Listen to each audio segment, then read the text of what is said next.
Hi, and welcome to today's live tarot reading. You're so welcome here with me, Liz Zamorski. I have all of my information about booking my premium readings down in the description box below. I also have a virtual tip jar down there for my PayPal, and I always love getting a virtual tip from you, even if it's just $1, just to let me know that you enjoy this reading. I also ask that if you get a card pulled for you, that you do like, share, and subscribe so that way I can continue growing this channel. So the chat box is open during this live reading. If you're watching the replay, then I'm going to do a general reading for the week, for the energies of the week of October 12th. But so if you do have a question and you want to jump on in, just go into the chat box. It helps me if you do your questions in all caps so then I can see where the questions are. Just throw it in there and we'll see where the energies take us. I'm pulling cards from the Angels and Ancestors deck by Kyle Gray, which is distributed by Hay House. And I'm just going to pull a general energy for the week of October 12th for the collective. And we got Arrow. Surround yourself with protective energy.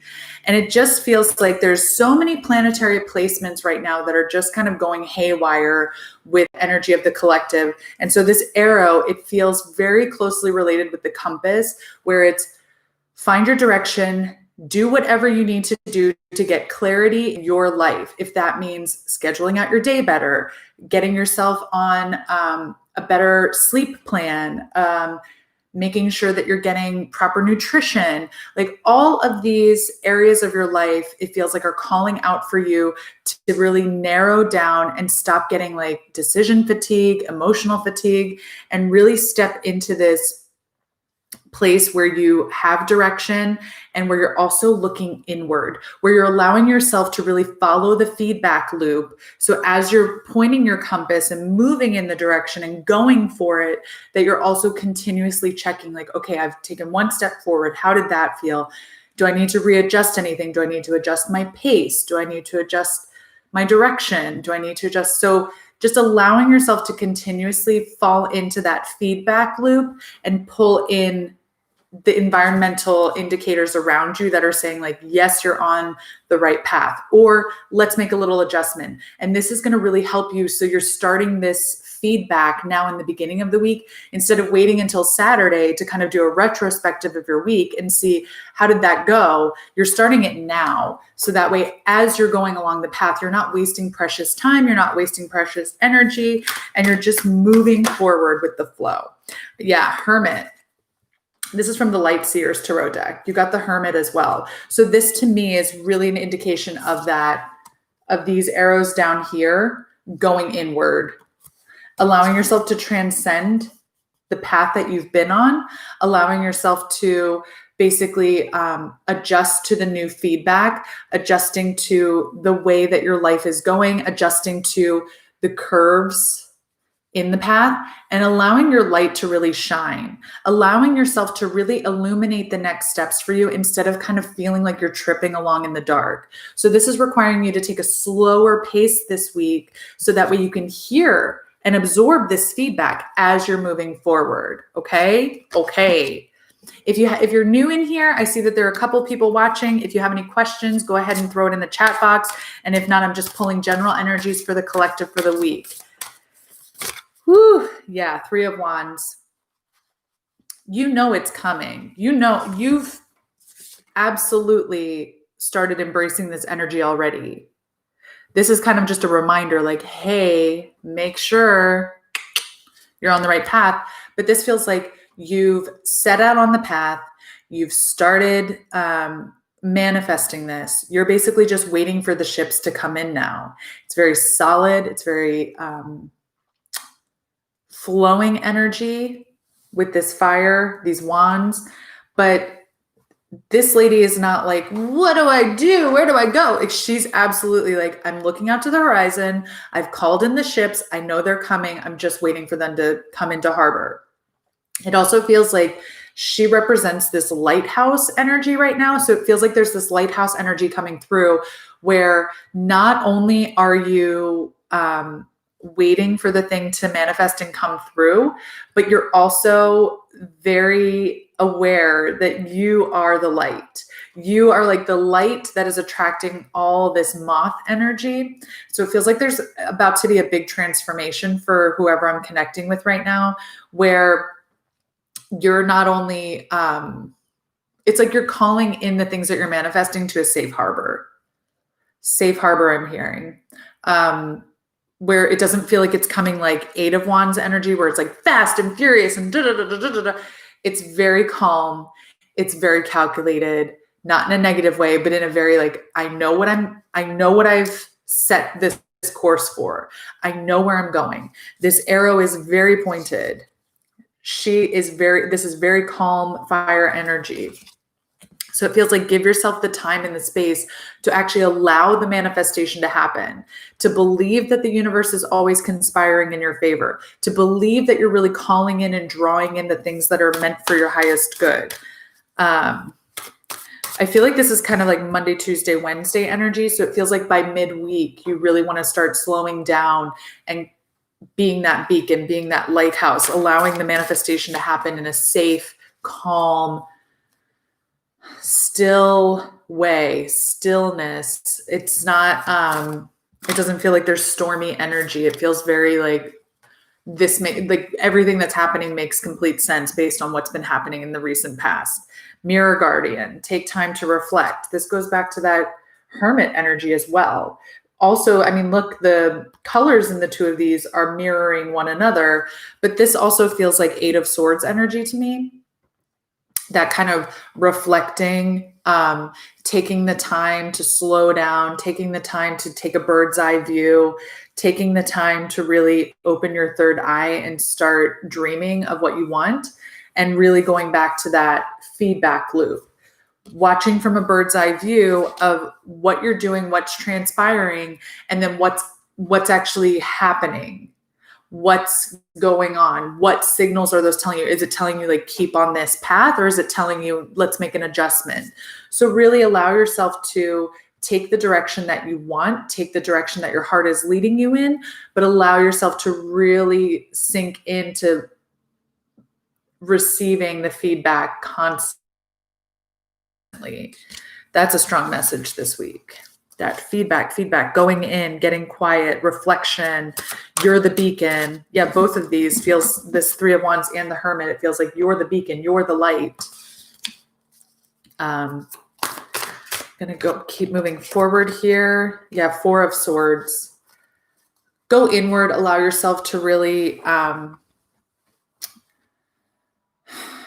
really repair the things that have been weighing on your heart, because you need your heart to be fully intact and fully open and fully in receiving mode as you go forward. And if you've been like setting boundaries and setting booby traps around your heart for a long time because you don't want to get hurt again, you need to allow yourself to revisit that energy and allow yourself to really start healing your inner child, healing the past parts of your ego, doing some soul retrieval work, allowing yourself to really revisit those times that you felt that you had to set up those kind of like the barbed wire around your heart, or the protection around your heart, or those booby traps around your heart, where you did that because that's what you needed at that time to keep you safe.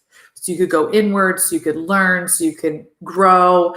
But your heart and your ego and your inner child and your past self, they don't know that it's safe now. They don't know that you've progressed in life and that you have new information and that you have new insight and that you have the ability to stop and reflect and that you have grown. And so you need to actually physically and mentally and emotionally go back to these times where you felt vulnerable, where you felt exposed, where you felt like you were, you needed the extra protection and safety that this like kind of barbed wire around your heart provided for you. And you can go back and say, you know what, we're safe now. We're safe now. We have this new knowledge. We're not in the danger zone anymore. And it's really by going back and healing those traumas that you're going to be able to progress and move forward. You're safe now. You're safe now. I just keep hearing that phrase. You're safe now. You're okay. All right.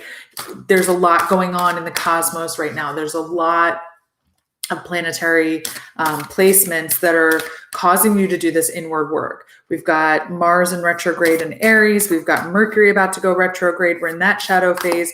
We had just had Mars squaring Pluto in Capricorn. So there's a lot just like calling up old hurt for it to be healed and released. And when you can heal and release that, you're going to really be able to define this path a lot better for yourself, a lot easier for yourself. And it's going to feel like it's more flow than hustle, right? So it just feels like you're really being called to go and do this work, because those old hurts and that old stuff, you don't just outgrow it. How many times have you heard in your life, like, oh, just let the past be, just let bygones be bygones, blah, blah, blah. Like, why are you dwelling in the past? Yeah, no, we should not dwell in the past. Absolutely not. But you also have to go back and do the work. You have to go back and do the healing. You can't outgrow trauma. You can't outgrow hurt. Like, it may feel like it's less close to the surface and less tender, but you'll be surprised that once you do start going through this work, once you do start uncovering these traps, once you do start healing this, how close to the surface it actually is. Because once you start opening those things or facing those things, you're going to feel that emotion rush in very quickly. And that's going to really take you to a point where you're like, oh, damn, like that was really close. Like that did not take long for me to get to that immersion into those emotions. And so what you're being called to do is do that work. Do that. It's a lot closer to the surface. It informs a lot of your decisions and a lot of your actions, and also indecision and inaction, procrastination, and like all these things that are self-sabotaging are informed by your old past hurts. And so now is the time to go in. Now is the time to use all of these planetary placements. Now is the time to do the healing. I'm hearing that very, very, very distinctly. Like, you have to do it. You have to heal, because where you're going, you're not going to have time to have these booby traps popping up and like snapping you back. You're going to have to be able to be clear and ready and following the arrow. And you cannot do that if you have this old stuff holding you down, holding you back, holding you in, or if you have these unexpected triggers popping up all the time.